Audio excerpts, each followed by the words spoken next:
हमारा आज का टॉपिक है बैक टाइट्रेशन। बैक टाइट्रेशन में देखिए हम यहाँ पर इसको मैं फ्लो चार्ट से एक्सप्लेन करता हूँ। लेट आपको इनिशियली कुछ ऐसा रहेगा, कोई एक सब्सटेंस ए देगा और उसके साथ में आपको रिमेनिंग बाकी सब्सटेंस भी रिएक्ट कराएगा। ए को किसी बी के साथ रिएक्ट कराया और प्रोडक्ट कुछ समथिंग सी बनता है, फिर या समथिंग कुछ बचा हुआ है, उस बचे हुए को न्यूट्रलाइज करने के लिए हमने डी यूज किया। ठीक है, तो यहां पर क्वेश्चन में आपको क्या करेगा, जनरली इसका सैंपल देगा। ठीक है, और डी जो होगा ये आपको इसका डेटा नोन कर देगा।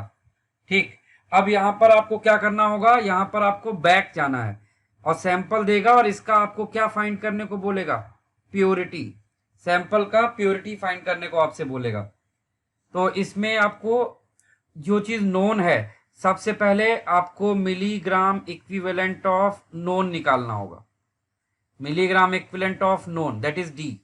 फिर वही मिलीग्राम इक्विवेलेंट किसके हो जाएंगे, सी के, वही बी के और वहीं पर ए के। तो यही आपका मिली इक्विवेलेंट ऑफ ए भी हो जाएगा। तो हमें इस बैक टाइट्रेशन में लास्ट इंफॉर्मेशन से फर्स्ट इंफॉर्मेशन की तरफ जाना होता है, यानी पीछे से आगे की तरफ जाना होता है। That's why it is known as back titration. ठीक है, तो ये तो मैंने बताया कि बैक टाइट्रेशन रहता क्या। अब बैक टाइट्रेशन के क्वेश्चन में आपसे हमेशा जो सैंपल होता है, जिस चीज का सैंपल है उसका परसेंटेज प्योरिटी आपको कैलकुलेट करने को आता है। ये बैक टाइट्रेशन की खास बात है। ठीक है, अब इसको एक एग्जांपल से देखते हैं। लेट हमने देखो ये एग्जांपल स्क्रीन पे दिया हुआ है। 1 gram of impure sodium carbonate is dissolved in water and solution is made up to 250 ml, और उस 250 ml में से 50 ml of this solution reacts with 50 ml 0.1 and HCl।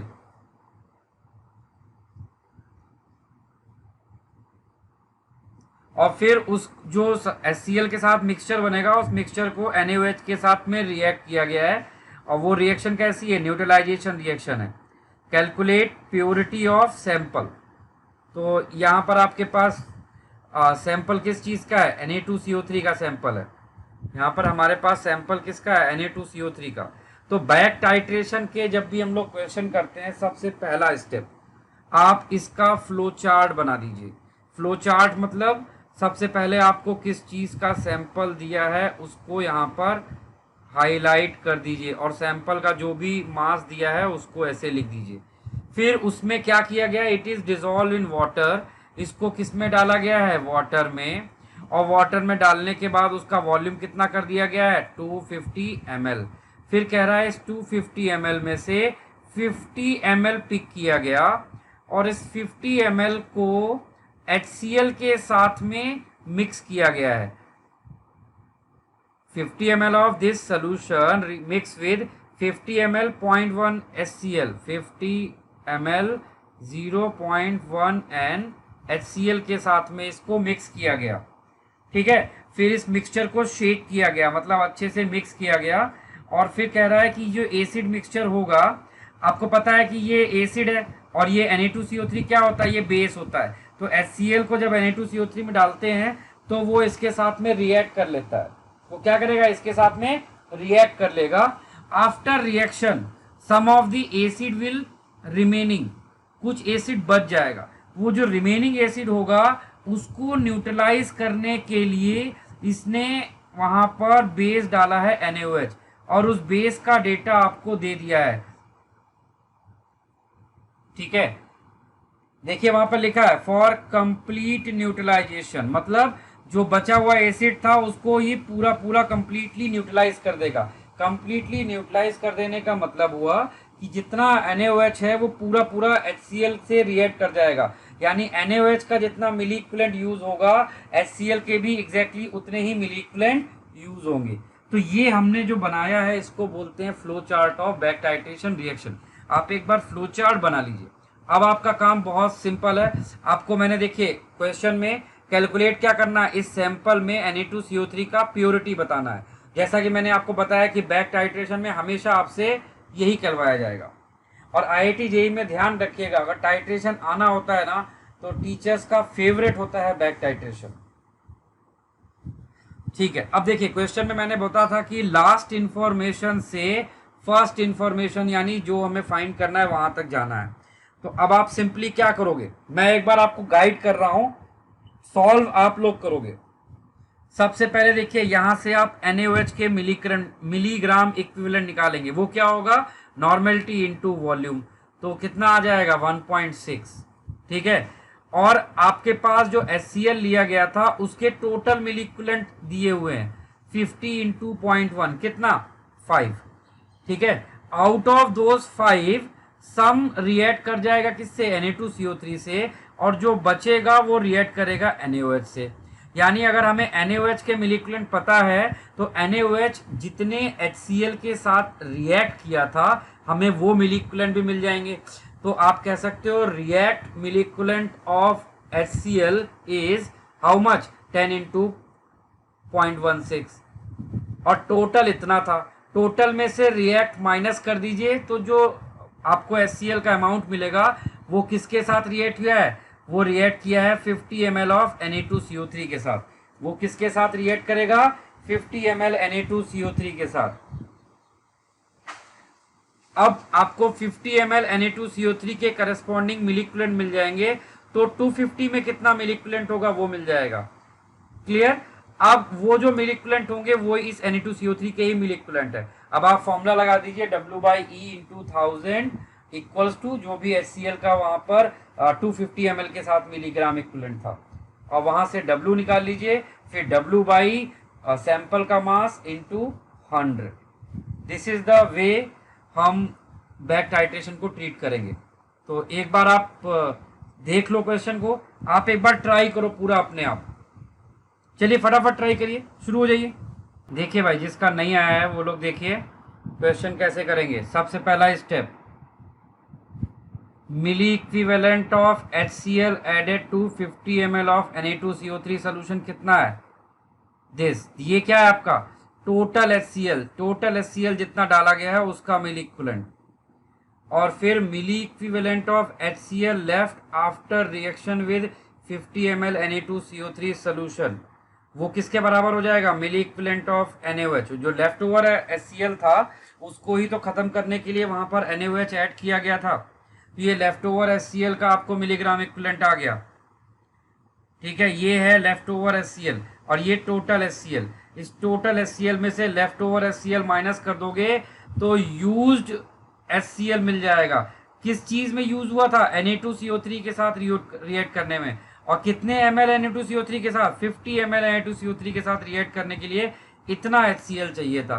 50 ml के साथ इतना चाहिए होगा, आपके पास 50 ml किस में से लिया गया था, 250 में से, तो 250 ml में से कितना चाहिए होगा, इतना चाहिए होगा हमें लगभग। तो 250 ml के साथ रिएक्ट करने के लिए HCl के इतने मिलीग्राम इक्विवेलेंट चाहिए। अब जो HCl के मिलीग्राम इक्विवेलेंट रिक्वायर्ड होंगे वही Na2CO3 के भी मिलीग्राम इक्विवेलेंट होंगे। तो अब सिंपली आपने milliequivalent of Na2CO3 is equal to 70 weight upon equivalent weight into 1000।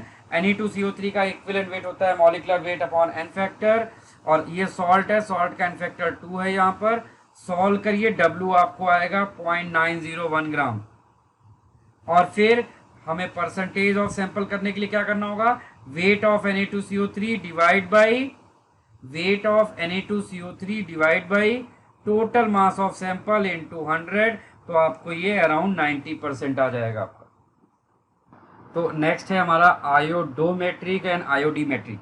इसका नाम इस तरह से इसलिए है क्योंकि यहाँ पर आयोडीन यूज किया जाता है फॉर टाइट्रेशन पर्पस।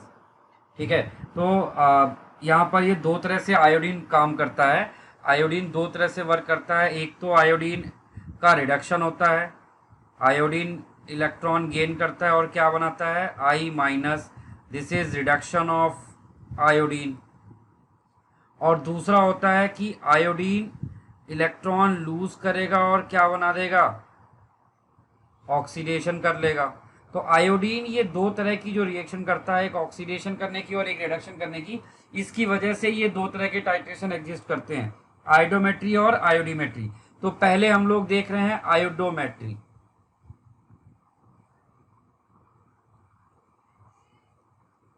आयोडोमेट्रिक टाइट्रेशन। तो आयोडोमेट्रिक टाइट्रेशन में, in iodometric titration an oxidizing agent is allowed to react in neutral medium or in acidic medium with excess of Ki to liberate free iodine, and that free iodine is titrated against a standard reducing agent usually sodium thiosulfate। चलिए इसी चीज को लिखते देखिए, इसमें बोला जा रहा है कि Ki को हम लोग एक ऑक्सीडाइजिंग एजेंट के साथ में रिएक्ट कराते हैं, तो ये क्या लिबरेट करेगा, आयोडीन गैस लिबरेट करेगा, सॉरी आयोडीन सॉलिड लिबरेट करेगा। और ये जो फ्री आयोडीन होता है इसको हम एक रिड्यूसिंग एजेंट से रिड्यूस कराते हैं और ये क्या बनाता है, आई माइनस फॉर्म करता है। तो इस तरह के टाइट्रेशन को हम लोग बोलते हैं आयोडोमेट्री। पहले आयोडीन हम लिबरेट कराएंगे, फिर उस आयोडीन को हम रिड्यूसिंग एजेंट से रिड्यूस कराएंगे। अब आयोडीन के टाइट्रेशन में जो रिड्यूसिंग एजेंट यूज किया जाता है मोस्टली वो कौन सा होता है, मोस्टली ये होता है सोडियम थायोसल्फेट, जिसको हम हाइपो सोल्यूशन भी बोलते हैं। आपको याद होगा, और आयोडीन हाइपो सोल्यूशन के साथ कैसे रिएक्ट करता है, ये रिएक्शन आपको अच्छे से याद कर लेनी चाहिए। Na2 plus Na2H2O3 gives NaI plus Na2S4O6। Iodine की हाइपो सोल्यूशन के साथ रिएक्शन आपको बिल्कुल अच्छे से बाय हार्ट होनी चाहिए। मोस्ट कॉमन ये तो आयोडोमेट्रिक था, ठीक है। इसके बाद दूसरा होता है हमारे पास आयोडीमेट्रिक।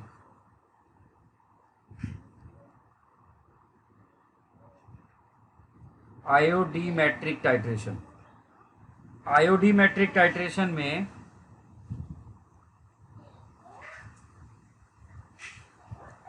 free iodine is used as it is difficult to prepare the solution of iodine, it is dissolved in Ki solution। तो इसमें हम डायरेक्टली यहाँ पर देखिए, पहले आयोडीन, ये है हमारा फ्री आयोडीन, फ्री आयोडीन पहले ये प्रोड्यूस किया गया था हमारे पास, ठीक है, और अभी यहाँ पर हमें डायरेक्टली दे दिया जाता है। तो इसको हम क्या करते हैं, कोई भी कंपाउंड के साथ में हम इस आयोडीन को डायरेक्टली रिएक्ट कराते हैं और ये उसके साथ कॉम्बिनेशन रिएक्शन करके इस तरह से रिएक्शन करता है। तो इस तरह में जिसमें आयोडीन हम डायरेक्टली यूज करते हैं वो हमारे लिए क्या हो जाता है, आयोडीमेट्रिक टाइट्रेशन। तो these are the titration in which free iodine is used, these are the titration in which free iodine is directly used, उसको हम लोग बोलते हैं आयोडीमेट्रिक टाइट्रेशन। आपके लिए सबसे कॉमन टाइट्रेशन कौन सा है, ऊपर वाला आयोडोमेट्रिक टाइट्रेशन, ये आपको बहुत कॉमनली देखने को मिलेगा। आयोडीमेट्रिक ये आपको बहुत रेयरली देखने को मिलेगा, ठीक है, नोट कर लीजिए इसको। देखिए ये क्वेश्चन है आपका आयोडोमेट्रिक टाइट्रेशन का। यहाँ पर देखिए ये आयोडोमेट्रिक टाइट्रेशन को बैक टाइट्रेशन की तरह से दिखाया जाता है। तो यहाँ पर देखिए 0.5 ग्राम सैंपल लिया गया है MnO2 का और इसको HCl से ट्रीट किया गया, तो it liberates chlorine gas. Now chlorine gas is passed into Ki, chlorine यहाँ पे ऑक्सीडाइजिंग एजेंट हो जाएगा और वो क्या करेगा, Ki में से I2 लिबरेट करेगा। फिर लिखा है and 30 centimetre cube of 0.1 m Na2H2O3 are required to titrate liberated iodine, calculate the percentage purity of MnO2 in sample.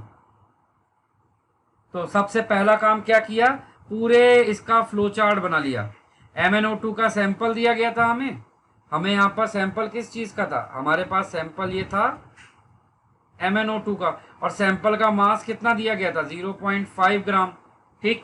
अब आपको क्या करना है, उसी HCl के साथ रिएक्ट करके क्लोरीन मिला, क्लोरीन को Ki से रिएक्ट करके I2 मिला, I2 को रिड्यूस कराया गया Na2H2O3 से और NaI और Na2S4O6 मिलता है। अब देखिए क्वेश्चन में आपको ये नहीं बताया जाएगा कि NaI और Na2S4O6 बना।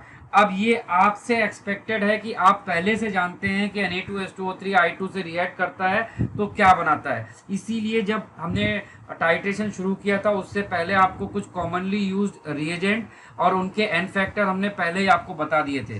तो आपको उस डेटा को यूज करना है और हो सके तो मेमोराइज करिए, नहीं अगर मेमोराइज कर सकते तो एटलीस्ट सॉल्व कैसे करते हैं ये आपको पता होना चाहिए, ठीक है। तो उसके बाद अब आप लोग पहले ट्राई करो, फिर मैं आगे का कुछ बताऊंगा। चलिए पहले आप ट्राई करिए। सबसे पहला चीज आप पहले ये फ्लो चार्ट आपने जो बनाया था, आपके पास लास्ट इंफॉर्मेशन क्या थी, Na2H2O3, उसका मिलीग्राम इक्विवेलेंट फाइंड करना है। Na2H2O3 का डेटा आपको किसके फॉर्म में दिया है, मोलरिटी के फॉर्म में दिया है, और आपको मिलीग्राम इक्विवेलेंट के लिए नॉर्मेलिटी चाहिए होता है। तो first of all find it's an factor. तो यहाँ पर देखिए सोडियम थायोसल्फेट का एन फैक्टर निकाल के दिखाया। 2 मोल के लिए 2 इलेक्ट्रॉन का चेंज है, तो 1 मोल के लिए कितने इलेक्ट्रॉन का चेंज होगा, 1 इलेक्ट्रॉन का चेंज होगा। तो Na2H2O3 का एन फैक्टर कितना आ जाएगा भाई, 1। ठीक है, तो अब इसका नॉर्मेलिटी कितना हो जाएगा, 0.1 इंटू 1, वो हो गया इसका नॉर्मेलिटी। अब हमें मिलीग्राम इक्विवेलेंट Na2H2O3 निकालेंगे, तो 0.1 इंटू 30 करेंगे तो कितना आ जाएगा, 3 आ जाएगा।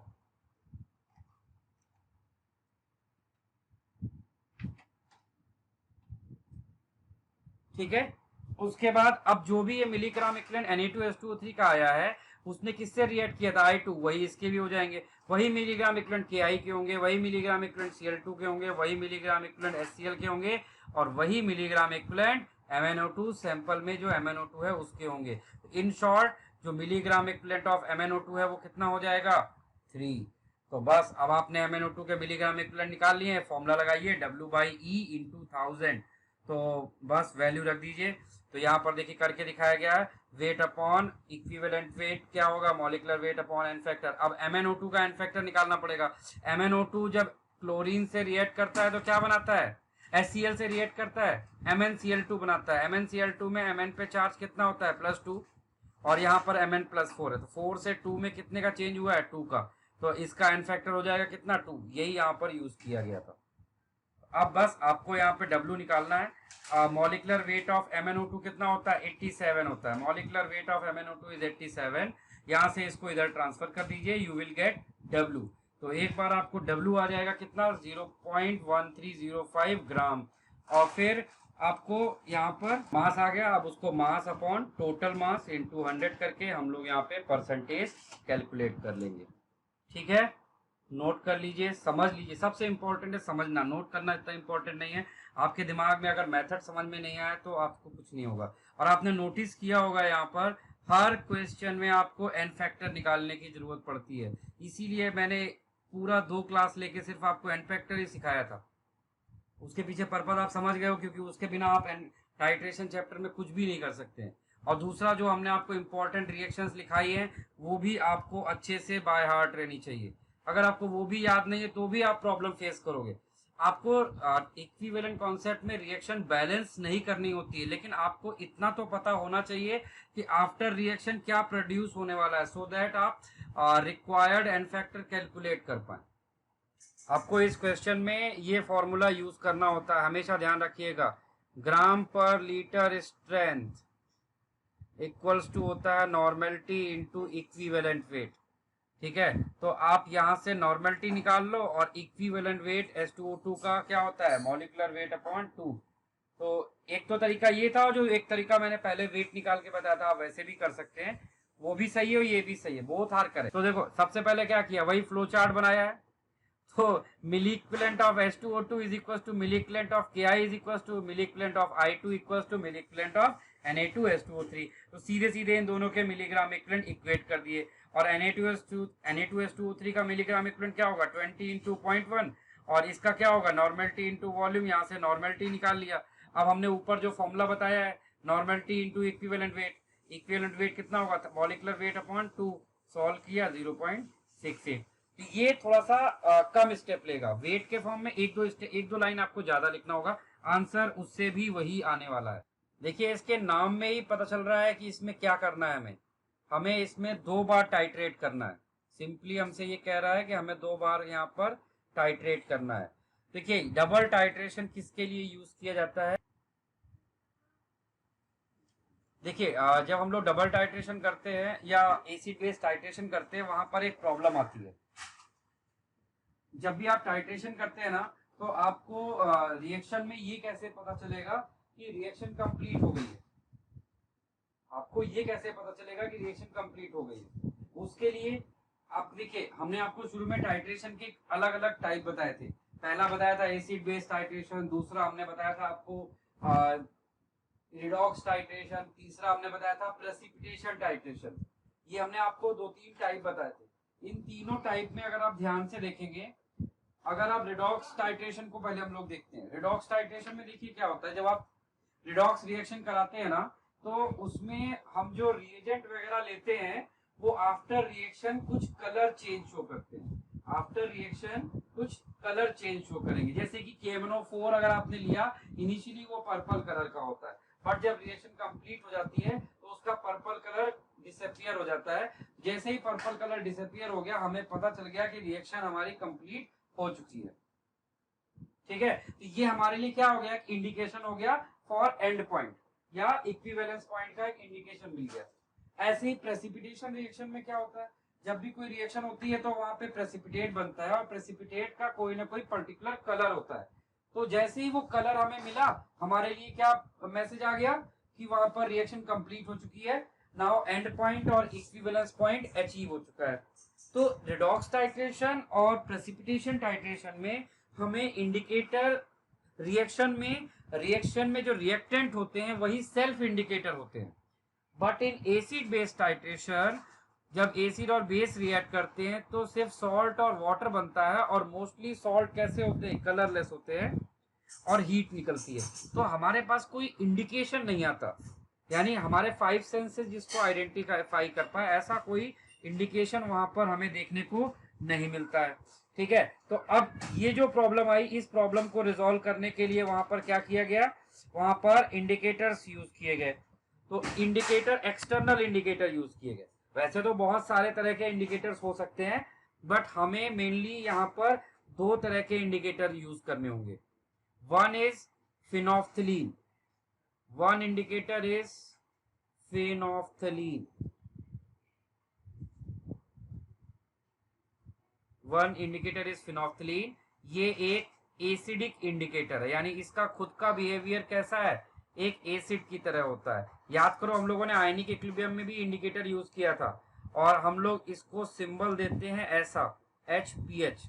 ये एक एसिडिक इंडिकेटर होता है। ये एक बहुत अच्छा इंडिकेटर नहीं है, it is not a good indicator for weak alkali titration. अगर कोई वीक बेस ले लिया जाए, ये इंडिकेटर उनके लिए बहुत पुअर होता है। तो इस इंडिकेटर के बारे में पहले एक लाइन लिखते हैं कि ये एसिडिक मीडियम में कैसा रहता है। एसिडिक मीडियम में इसका खुद का कलर कैसा है, किसी को पता है इस phenolphthalein एसिडिक मीडियम में कैसा होता है, बोले भाई। phenolphthalein का कलर एसिडिक मीडियम में कैसा रहता है, ये पिंक कलर का, और बेसिक मीडियम में ये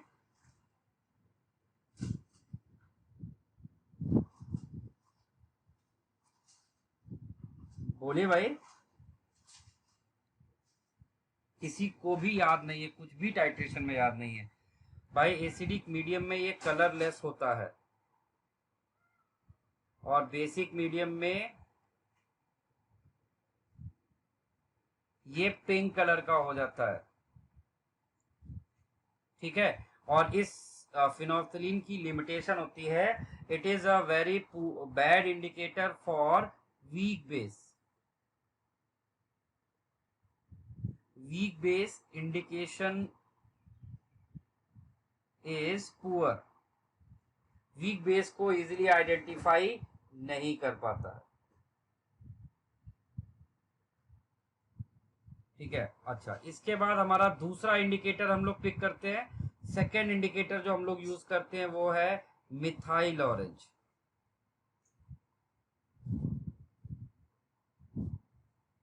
तो ये बाय नेचर बेसिक होता है, तो इसको हम लोग बेसिक इंडिकेटर भी बोल सकते हैं, और इसको हम लोग सिंबल देते हैं MEOH। और ये बेसिक मीडियम खुद इटसेल्फ बेसिक होता है, और ऑलमोस्ट ये ऑरेंज येलो कलर का होता है। ठीक है, और जब ये एसिडिक मीडियम में होता है तो ये किस कलर का हो जाएगा, रेड कलर का हो जाता है। ठीक है, तो ये इसके कलर्स होते हैं, ये आपको याद रखने पड़ेंगे, और ये कंपेरेटिवली उसके रिस्पेक्ट में बेटर इंडिकेटर होता है। लेकिन ये किस चीज को नहीं इंडिकेट करता वो आप नोट कर लीजिए। तो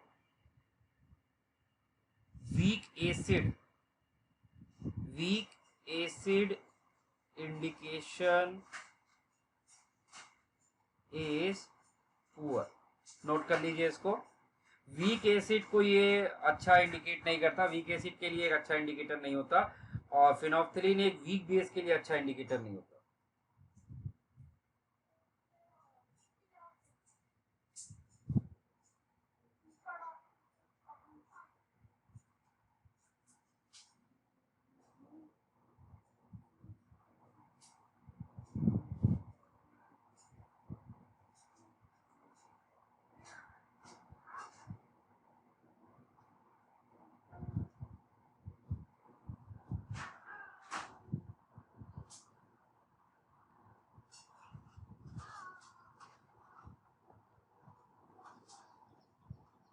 नोट हो गया? चलिए आगे बढ़ते हैं। अब देखिए ये तो हमने इंडिकेटर बताया, अब होगा क्या आपके पास। देखिए जब भी क्वेश्चन आएगा तो उसमें एक एसिड मिक्सचर होगा, उसको हम बेस के साथ टाइट्रेट करेंगे, या फिर एक बेसिक मिक्सचर होगा उसको हम लोग एसिड के साथ टाइट्रेट करेंगे। तो इसमें सबसे पहला केस मैं ले रहा हूं, केस 1। मैंने यहां पर मिक्सचर ऑफ बेस लिया हुआ है, मिक्सचर ऑफ बेस। मिक्सचर में हमने क्या क्या लिया? स्ट्रॉन्ग बेस लिया है NaOH, एक माइल्ड बेस लिया हुआ है हमने Na2CO3, और एक बहुत पुअर बेस लिया हुआ है NaHCO3। ठीक है, हम इस मिक्सचर को टाइट्रेट करा रहे हैं विद, we are titrating this mixture with strong acid.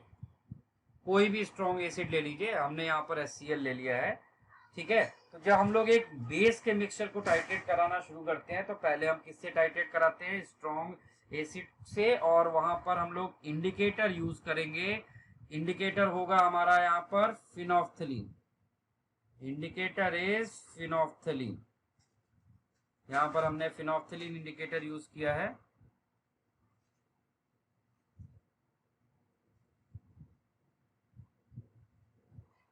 ठीक, तो फिनोल्फथलीन जब हम लोग इंडिकेटर यूज करते हैं तो देखिए इक्वेशन क्या बनती है, ये आपको बहुत समझ के लिखना है। फिनोल्फथलीन जब हम लोग इंडिकेटर यूज करते हैं, देन पॉसिबल इक्वेशन, तो उस केस में हमारे पास पॉसिबल इक्वेशन है, फिनोल्फथलीन स्ट्रॉन्ग बेस और स्ट्रॉन्ग एसिड की रिएक्शन को बहुत अच्छे से आइडेंटिफाई करेगा, कंप्लीटली आइडेंटिफाई करेगा। तो मिली इक्विवेलेंट ऑफ NaOH यहाँ पर पूरे पूरे आइडेंटिफाई हो जाएंगे, यानी NaOH और H2SO4 HCl की रिएक्शन को ये इजीली कंप्लीटली आइडेंटिफाई करेगा। फिर हमने Na2CO3 के साथ जब इसको रिएक्ट कराते हैं तो ये NO2CO3 के साथ में ये हाफ ही आइडेंटिफाई कर पाता है। हाफ कैसे करता है वो आपको भी मैं दिखाता हूं। और NaCO3 के साथ ये आइडेंटिफिकेशन नहीं करता। हमने शुरू में बताया था कि फिनोल्फथलीन एक पुअर बेस के साथ अपना इंडिकेशन नहीं करता है। ठीक है, तो अब चाहे तो उस चीज को हम लोग एक रिएक्शन से भी देख सकते हैं। लेट हमने एक रिएक्शन ले लिया, यहाँ पर Na2CO3 और हमने उसमें HCl डाला, तो ये पहले क्या बनाएगा? पहले रिएक्ट करेगा, इसका 1 मोल और इसका 1 मोल रिएक्ट करेगा और यहाँ पर बनाएगा NaHCO3 और साथ में वाटर। लेकिन सेकेंड स्टेप में क्या होगा? सेकेंड स्टेप में NaHCO3 फिर HCl से रिएक्ट करेगा और प्रोडक्ट क्या बनाएगा? यहाँ पर H2CO3 प्लस वाटर। ठीक है, तो वीक बेस का इंडिकेशन फिनोल्फथलीन नहीं कर पाएगा, वो सिर्फ स्ट्रॉन्ग बेस का ही कर पा रहा है। तो जब तक Na2CO3 रिएक्टेंट की तरह था तो उसने उसको यूज किया, लेकिन जैसे ये रिएक्टेंट बनेगा फिनोल्फथलीन उसको इंडिकेट नहीं कर पाएगा। तो ये रिएक्शन 2 स्टेप में कंप्लीट होती है। तो इसका हाफ ही खाली, half milliequivalent of Na2CO3 खाली यहाँ पर क्या किया जाएगा? काउंट किया जाएगा, हाफ मिली इक्विवेलेंट ऑफ। अच्छा, अब फिनोल्फथलीन की प्रेजेंस में सिर्फ इन दोनों का आइडेंटिफिकेशन हुआ, तो ये दोनों के मिली इक्विवेलेंट किसके बराबर हो जाएंगे? मिली इक्विवेलेंट ऑफ एसिड। आपकी एक इक्वेशन यहां पर पहली ये बन जाएगी। ठीक है, यहां तक किसी को कुछ पूछना है, कुछ कंफ्यूजन तो आप पूछ सकते हो, अदरवाइज नहीं तो हम लोग आगे बढ़ते हैं। नोट कर लीजिए, मुझे नेक्स्ट पेज पे जाना है।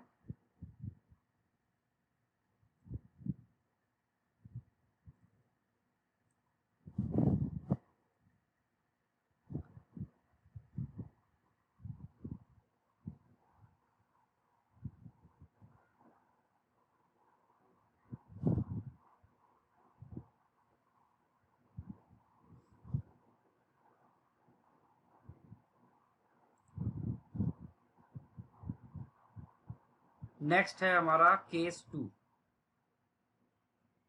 केस 2 में हम लोग क्या करते हैं, हम लोग यहाँ पर केस 2 में एक्चुअली दो पॉसिबिलिटी है। तो पहला पॉसिबिलिटी है कि हम सेम सोल्यूशन जो हमने पीछे यूज किया हुआ था उसी सोल्यूशन से हमने आगे टाइट्रेशन कंटिन्यू किया, सेम सोल्यूशन से। तो सेम सोल्यूशन से कंटिन्यू किया with the help of acid, और इस बार हमने अपना इंडिकेटर जो यूज किया है वो क्या है, मिथाइल ऑरेंज इंडिकेटर हमने इस बार यूज किया है। मिथाइल ऑरेंज क्या करता है, वीक एसिड को आइडेंटिफाई नहीं करता, लेकिन बेसेस सबको परफेक्टली आइडेंटिफाई करता है। तो यहाँ पर देखिए इक्वेशन क्या बनेगी, NaOH वहां पर पूरा पूरा यूज हो चुका है, आइडेंटिफाई हो चुका है। आधा Na2CO3 आइडेंटिफाई हो चुका है, लेकिन आधा Na2CO3 अभी बचा हुआ था। तो half milliequivalent of Na2CO3 अभी वहां पर है, और NaHCO3 पूरा है। तो मिली इक्विवेलेंट ऑफ NaHCO3 इतना ही रिएक्शन में सेम सोल्यूशन में बचा हुआ था जो रिएक्शन के लिए अवेलेबल है। अब ये सब पूरा पूरा किसके बराबर हो जाएगा, मिली इक्विवेलेंट ऑफ एसिड के इक्वल हो जाएगा। ठीक है भाई, तो ये हमारा केस 2 में ए सब केस था कि जब हमने सेम सोल्यूशन से ही टाइट्रेट करा दिया। अब केस 2 में ही हमारा यहां पर बनेगा क्या, सब केस दूसरा बन जाएगा केस 2 में ही बी। उसमें क्या करते हैं हम लोग, सेम सोल्यूशन ना लेके हम लोग क्या लेते हैं, फ्रेश सोल्यूशन ले लेंगे। फ्रेश मतलब अब उसके अंदर NaOH, Na2CO3 और NaHCO3 तीनों प्रेजेंट है, और अब हम उनके साथ में हम टाइट्रेट करा रहे हैं। तो फ्रेश सोल्यूशन यानी हमने यहाँ पर मिक्सचर ले लिया है इसका, बेस का, और उस फ्रेश मिक्सचर के साथ में हम टाइट्रेट करा रहे हैं किसको, उस फ्रेश मिक्सचर के साथ में हम टाइट्रेट कराएंगे मिथाइल ऑरेंज की प्रेजेंस में एसिड को। क्लियर। तो अब देखिए हमारी इक्वेशन क्या बनेगी, अब हमारी इक्वेशन बनेगी Na2CO3 जो होता है वो इन सब को परफेक्टली आइडेंटिफाई करेगा। तो हम यहाँ बोलेंगे milliequivalent of Na2CO3 plus milliequivalent of NaOH plus milliequivalent of NaHCO3 is equals to the milliequivalent of acid. तो आपने देखा यहाँ पर डबल टाइट्रेशन में हमने तीन तरह की पॉसिबल इक्वेशंस बना के आपको दिखाई है। पहला था कि फिनोफ्थलीन से टाइट्रेट कराया तो हमें इक्वेशन मिली एक, फिर हमने उसको सेम सोल्यूशन को मिथाइल ऑरेंज से टाइट्रेट कराया, मिथाइल ऑरेंज से टाइट्रेट सेम सोल्यूशन में कराएंगे तो जो बचा हुआ पार्ट था सिर्फ वही रिएक्ट करेगा। और जो अगर हमने फ्रेश सोल्यूशन ले लिया तो फ्रेश सोल्यूशन के केस में आपको क्या होगा, यहाँ पर अगर हमने फ्रेश सोल्यूशन लिया होगा तो यहाँ पे हमें कलर क्या मिल जाएगा, तो फिर हमें सारे के सारे बेस जो होंगे वो आइडेंटिफाई हो जाएंगे वाया मिथाइल ऑरेंज। इस तरह से आपकी इक्वेशन जैसी दिख रही है आपको इस तरह से मिल जाएगी। अब इन्हीं इक्वेशंस का यूज करके हम लोग जो हमारे अननोन्स होंगे वो हम फाइंड कर सकते हैं। नोट कर लीजिए, फिर हम लोग इसके क्वेश्चंस करते हैं, देखते हैं उसमें कैसे इनको यूज किया जाता है। फिनोफ्थलीन के साथ जब आप NaOH और Na2CO3 को टाइट्रेट कराओगे तो NaOH के तो पूरे मिली इक्विवेलेंट यूज करेगा और Na2CO3 के हाफ मिली इक्विवेलेंट। तो एक इक्वेशन तो आपकी ये बन जाएगी, milliequivalent of NaOH plus half milliequivalent of Na2CO3 equals to 1.75। पहले इक्वेशंस बना लीजिए। फिर कह रहा है after this methyl orange was added and 2.5 ml of same HCl was again titrated for next end point। इसका मतलब क्या किया गया है, उसी सेम मिक्सचर में कंटिन्यू कर दिया गया है। तो सेम मिक्सचर में सिर्फ अब क्या बचा हुआ है, half milliequivalent of Na2CO3, और वो किसके बराबर हो जाएगा 2.5 इंटू सेम HCl, इससे मल्टीप्लाई करोगे तो 0.25 आ जाएगा। तो दूसरी इक्वेशन आपको ये बन जाएगी। अब इस इक्वेशन से क्या फायदा है, इस इक्वेशन से आप पहले यहां से Na2CO3 के मिली इक्विवेलेंट निकालोगे, वो उठाकर यहां पर रख दीजिए तो आपको NaOH के मिली इक्विवेलेंट आ जाएंगे। तो इस तरह से दोनों के मिलीग्राम इक्विवेलेंट आ गए। अब आपको मिलीग्राम इक्विवेलेंट का मास के टर्म्स में फॉर्मूला पता है, यूज करके दोनों के मास निकाल दीजिए। क्वेश्चन में यही पूछा गया था आपसे।